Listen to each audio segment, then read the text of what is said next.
relevant right now for so many people.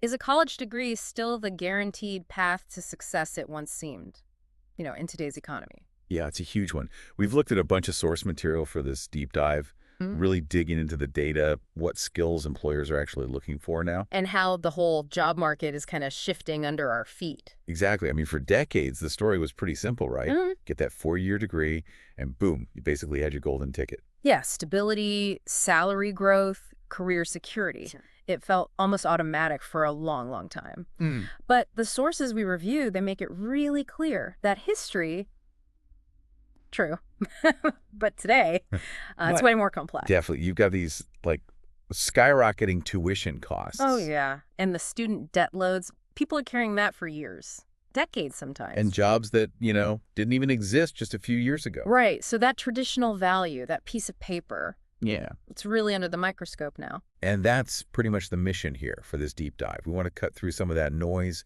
using the data, the insights from the material, to really understand the evolving value of higher ed, and crucially, what this shifting landscape means for you. Right. Specifically for you figuring out your own path. So let's jump into the numbers from the sources. One thing still kind of stands out. On average, lifetime earnings, college grads do still earn more than non-grads. That headline figure is still there. That average gap, yes, it's still present.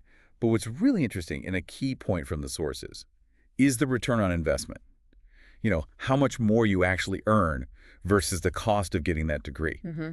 Well, that ROI, it's definitely declined. One source pointed out, historically, maybe it was like a 10–15% annual return compared to just working. Okay. But now, for many recent grads, depending heavily on their field, that number's way lower, sometimes near zero, or even negative if you factor in massive debt. Wow, that really drives home that it's not just about the average anymore. And the material really digs into why the ROI is changing so much. Yeah. It's the cost, obviously, but also not all degrees are, created equal in today's job market, right? Exactly. Source B talked about this. Grads in some field, perfectly valuable fields academically, they face higher rates of underemployment, meaning they're in jobs that don't actually need their degree. Right, often with lower pay than they expected, especially compared to graduates from more like vocational or super in-demand fields. Precisely. And if you connect that dot, it really brings up questions about making strategic choices, doesn't it? Source C had data showing certain skilled trades or technical certifications.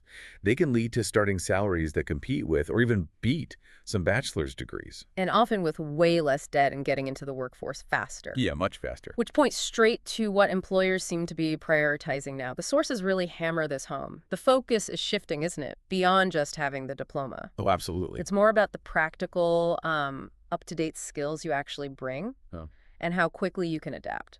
This is so critical. The material listed specific examples, things like, coding, data skills, obviously. Project management. Right. Knowing your way around digital tools for collaboration, strong critical thinking, and maybe the biggest one, just showing you're adaptable, willing to keep learning. Yes. Source D highlighted that the shelf life of technical skills keeps shrinking, so the ability to learn new things is almost more valuable than what you learned yesterday.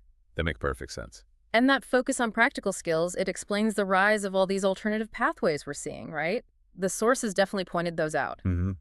Boot camps, online certificates, apprenticeships, those micro-credentials. Yeah, what are micro-credentials again? They're like smaller, focused certifications proving you've mastered a specific, narrow skill.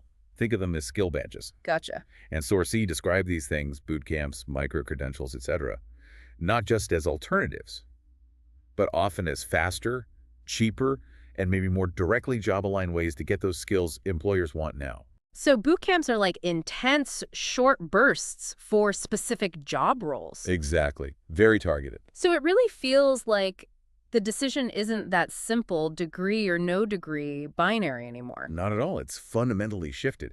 Now it's about finding the right degree or maybe the right combo of skills pathways, the one that actually fits your career goals and what the job market you're aiming for actually needs. It means you have to be way more strategic.